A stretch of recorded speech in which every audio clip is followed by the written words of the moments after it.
Hello everyone and welcome back to Let's Play Metroid Other M. In the last part, we theoretically could start heading towards the end game, but we spent a lot of time around, I believe it was Sector 1, doing some cleanup, and now we're in Sector 3 to do more of the same. With that said, like last time, in between us grabbing important items, we are going to be speeding up footage just to get time going. Also, I've never failed to make that jump before. This is different. Yeah, this is probably the best example of how you can see the lava work in terms of damage.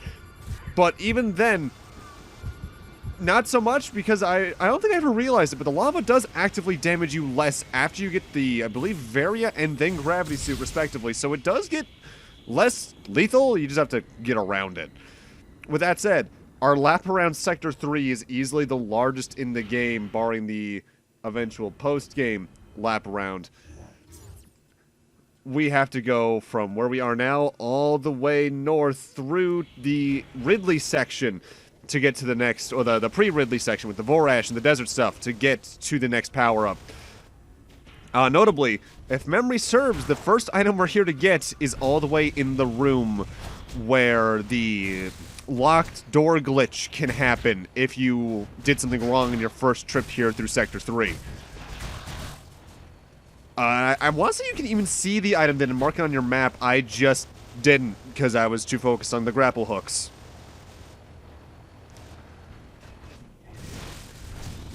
Now, admittedly, I genuinely thought that the cleanup would take longer than it did in terms of editing. I thought we'd have two parts straight up of this stuff before we head straight towards the endgame stuff. No, we're heading into endgame this part, so the only part you could theoretically skip out on, just to see the main plot stuff, was the last part. And I guess some of the next couple of parts, but that's more so to do with how the game handles post-game than anything. Do I wish this game had some form of faster travel? Yes, but compared to, say, Dread or Samus Returns, I feel this map is small enough that it doesn't really feel as bad to walk through all the way. It's more so noticeable when you're watching through it than when you're playing it, in my experience, which Metroid is admittedly one of those series. But yeah, to get the item here, you just gotta space jump across this entire gap. You might be able to get this the first trip through this room even, but I'm not entirely sure because I don't think this door to this little thing is open, maybe? If you can, the way you probably have to do that is grapple hook up there, but then jump down while hugging the wall, but you don't really need to do that, so you can just avoid it, go the long way around. For the next item, I believe we do have to head towards the Ridley stuff, though. In particular, we need to head to the room where we found the mysterious creature's, quote-unquote, corpse, Ridley's molted second form skin, in order to find something. I think there might be one in this room I can get right now as well, but I don't think I can. Oh, wait, no, we're coming back towards our first entrance into Sector 3, because there was a super missile door all the way back here as well. There's now a power-up we can get now that we have the wave beam. Forgot about this one, honestly. This is one of the earliest instances you can see of a super missile door, if memory serves, too. The game does do alright with, I don't want to say taunting, but showing you things you can destroy with later game power-ups early on in the game, like how I feel most of the mainline Metroid games tend to work, even like Prime does it, Dread does it real well. It's just that with this game's more linear level design without interlinking areas, it's harder to get from place to place. With that said, in some regards, I really can only recommend waiting to get some of these power-ups until you need to do laps around this area in post-game anyway, as in my experience from doing it that way a couple times, it allows you to get everything along the way in a path that's more convenient than just going out of the way to go through sectors 2, 3, and 1 all right now. The only reason I'm doing it like this is for people who like to have as much as they can from memory before you beat the game. And in that regard, there might even be a few items I miss doing this, I think. I know I get the items, I can't get the items behind, like, the power bomb stuff yet. But I want to say there might be one or two items, maybe from memory, that you just cannot get, that you can get at this point that I just plain forget to. If there are, I'm sorry. I don't have this game's item layout nearly as memorized as I do, say, Super Metroid, or even Fusion, or Zero Mission. And the weird thing is, and I realized this when I was doing a randomizer of Fusion, and I think I did one for Zero Mission behind the scenes as well. I know the item layout of those two games super well. Not as well as Super Metroid, though. And I think that mostly has to come down to the fact that Super Metroid, you can go out of your way to get most of the things along the way with, I don't want to say minimal backtracking, but with a more convenient route. Due to how the game uses stuff in its end game for Zero Mission Infusion, especially locking things behind like screw attack blocks or the wave beam, there are a lot of items you just need to go out of your way to get, and the endings of either of those two games. Same with, not so much Prime 3, this is more so as well a Dread problem with how they handle power bombs. It just feels very clunky. I think in terms of handling games like the game like that, I want to say almost Other M does it the best with how it does a end game cleanup round, if only because they give you a convenient pathway to go along of sorts. Alright, now we're heading to the ending area where we nearly fought Ridley. I am clearly forgetting the order of this area because this is, when it comes to editing this section, it's probably the least editing I had to do, because I just had to hit the speed up button, so to speak, and not change any audio levels because there's not many cutscenes going on. The item we're looking for is here in the room with the corpse. With that said, you need to head into this area to get any kind of ability to reach it, because we need to use the speed booster to reach it. Might as well take care of those other enemies while we're at it. So what you need to do is charge a speed booster going into the room with the molted skin. And the moment that you get into the room, shine spark and start space jumping left or right. The missile tank is on the right. I always remember when I found this one, I was like, duh. Because for some reason, just placing one up there in this room feels oddly cruel.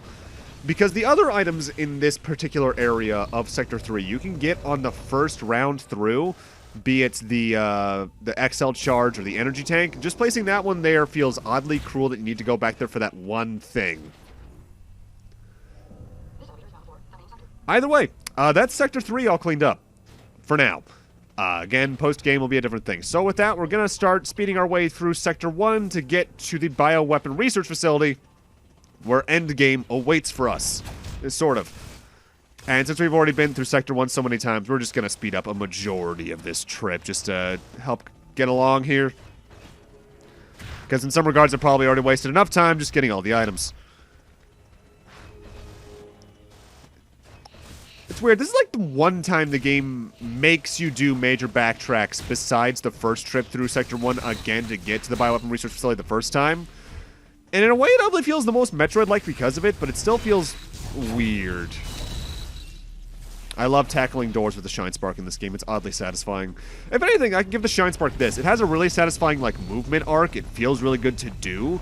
I just wish it was used for more things. Like, the Speed Booster's used for a good amount of power-ups. The Shine Spark's used for only a couple to gain vertical or horizontal distance, not so much to charge through any blocks that are above you or below you.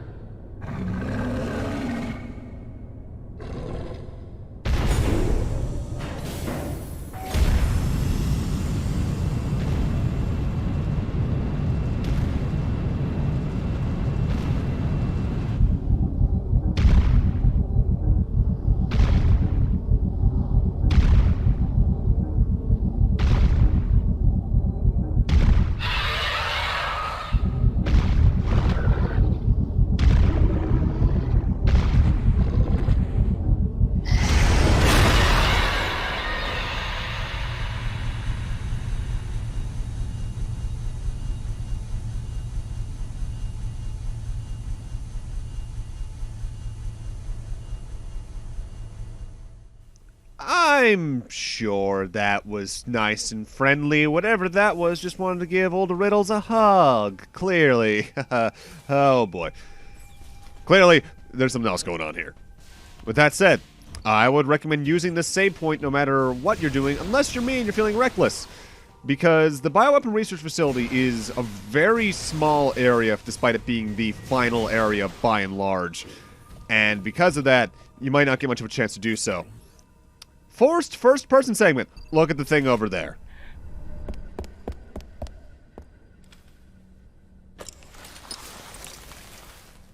James.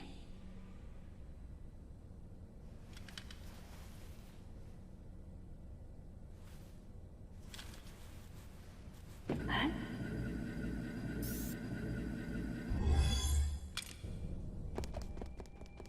And now every member of Adam's platoon is dead. Great. Might be wondering about that deleter subplot.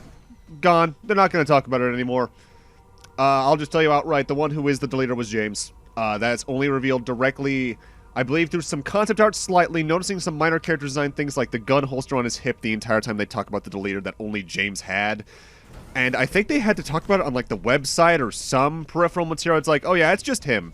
They never outright reveal it. It's kind of makes that whole plot point feel worthless just to make some odd suspicion on our friends, which, ugh, don't like that.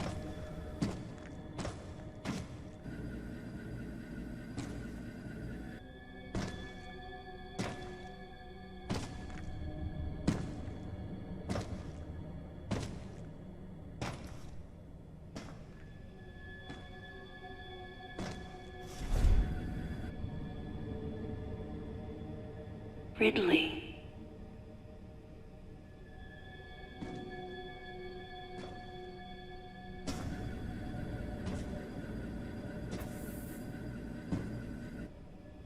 What could have happened?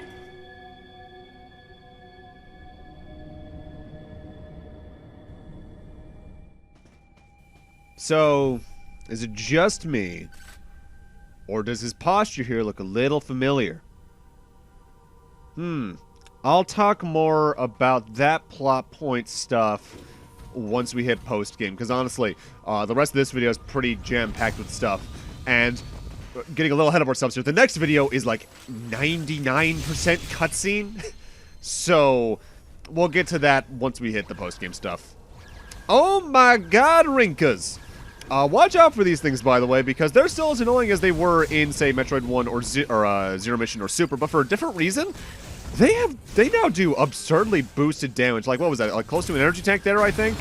It's kind of scary that they made them do this much damage, but they're only in, like, 3 rooms, period, so they're not much of a threat. Plus, they do move pretty slowly compared to most other enemies in the game. I forget, do they appear in this room too? No, they don't. Yeah, it's just those 3 rooms.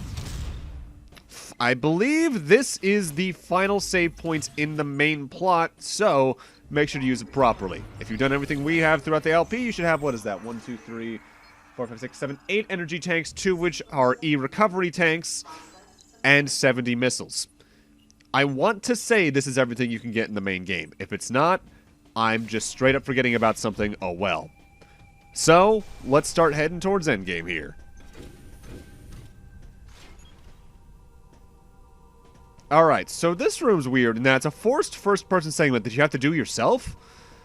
You need to check every single one of these rooms through the little window on the doors to see if there's anything inside of them. It's always the same door that has something in it, and it's this one over here in the corner, not the one I'm looking at right now. It's the one slightly to Samus's left.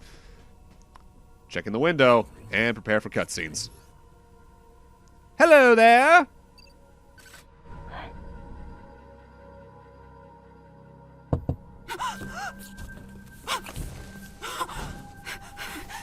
No! No. No! No, you got it wrong. Stay away! Stay away! You have to calm down.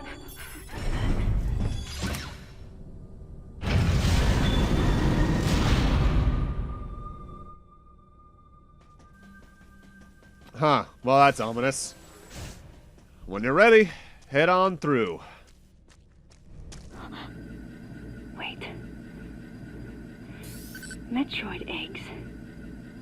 It can't be.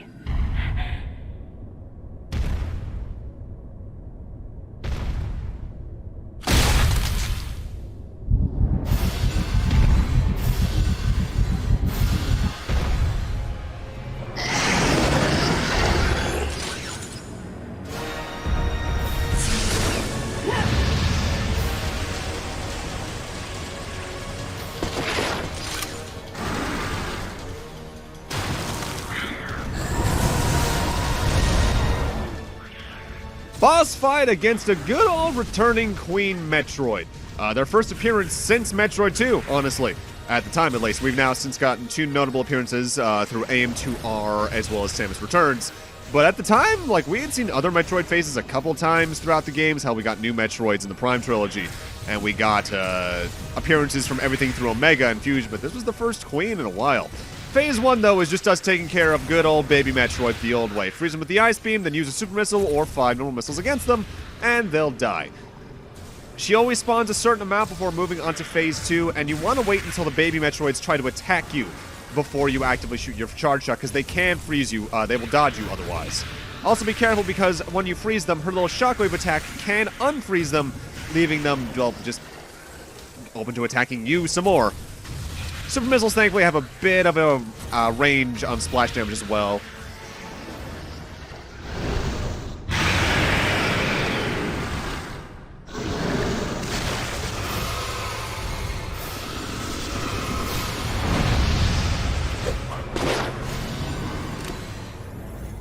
Phase 2, the Queen Metroid now arms herself with some armor that you need to take out using Super Missiles. She'll now use more of a breath attack, she'll just try to charge into you more often. She's a lot more aggressive in this phase because, well, we just killed all her damn kids. For now, I guess. She can lay more, but that'll take some time. With that said, as you can see, Super Missiles do a pretty good job of taking out a good amount of her health pretty quickly. For being a really cool boss fight, Queen Metroid's not very hard.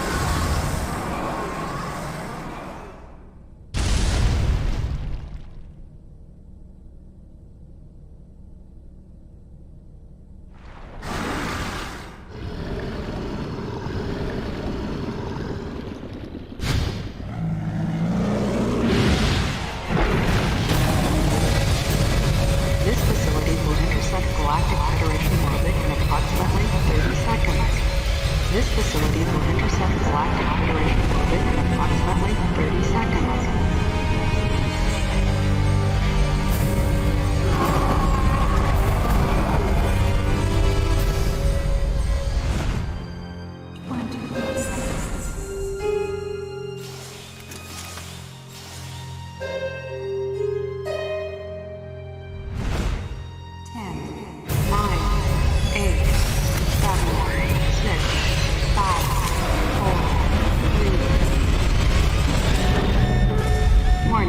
Emergency brakes engaged. Brace for impact. Warning. Emergency brakes engaged. Brace for impact.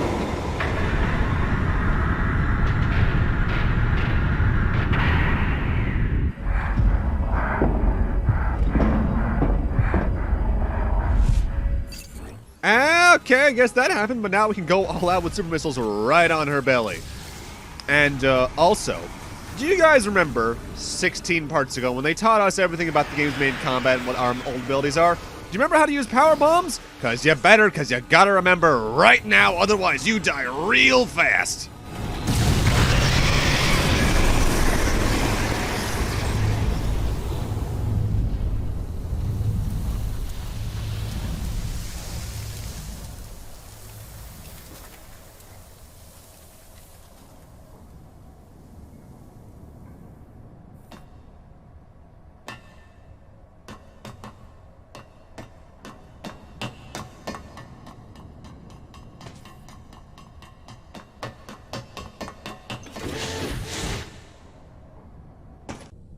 How they expect you to know you can use power bombs then and there because they don't give you the item screen, I do not know. Always didn't like that, but it's a cool cutscene nonetheless, especially given that kind of became the way to take out Queen Metroid moving forward, even a little bit in Metroid 2 looking back. But with that, I'm going to need to end this off here. Thank you guys for watching, and in part 18, the end of the main game. See you guys then.